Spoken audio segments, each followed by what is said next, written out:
Now the most impactful Agri Creator Award. This award goes to Lakshya Dabas. I invite his brother Mrinal Dabas to receive the award on his behalf. कृषि को लेकर innovative technique से कैसे हम कृषि को समृद्ध कर सकते हैं, इसी पर काम करते रहे हैं लक्ष्य दबास। बधाई हो, आपका लक्ष्य सफल हो। बहुत बहुत शुक्रिया इस मंच से बुलाने के लिए प्रधानमंत्री साहब। मैं मृणाल डबास, हम जैविक किसान हैं। देश की जरूरत जरूर थी 1970s में कि एक ग्रीन रेवोल्यूशन आया गया, लेकिन उसके बाद देश बढ़ा और आज देश की जरूरत जैविक खेती की है, जिसमें कोई रसायन, कोई पेस्टिसाइड हमारे खाने में जो जहर हम डालते हैं वो ना डाला जाए। इसी संदर्भ में हमने 30,000 से ज्यादा किसानों को अपने खेत में बुला के, हम जटखोड़ खेत से बिलोंग करते हैं जो दिल्ली सोनीपत बॉर्डर पे है, बुला के कैसे जैविक खेती की जाती है, किस तरह कीटों से बचाया जाता है, उस संदर्भ में उनको सिखाया है। अगर हम सरसों का तेल निकालते हैं तो एक्सपेलर यूनिट नहीं, जो प्राचीन समय में कच्ची घानी का तेल हुआ करता था।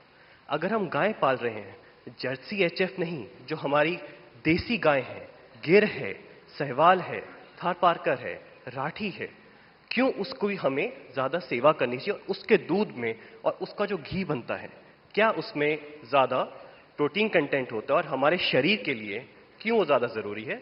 इसी संदर्भ में हमारा उद्देश्य रहता है। और देखिए लक्ष्य, आप स्वयं तो एक मिशन बोर्ड में इस काम को कर रहे हैं, लेकिन आज आपका यहां आने से इनको भी और देश को पता चलेगा कि ऐसे नौजवान, जबकि दुनिया कुछ अलग सोचती है, ये अलग सोच रहा है।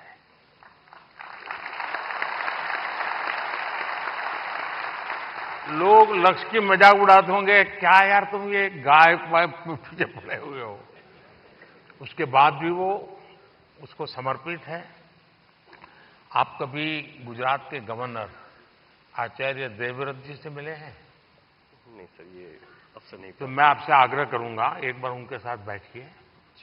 वो एक मिशन बोर्ड में ये नेचुरल फार्मिंग पर काम करते हैं। कुरुक्षेत्र में उनका एक फार्म भी है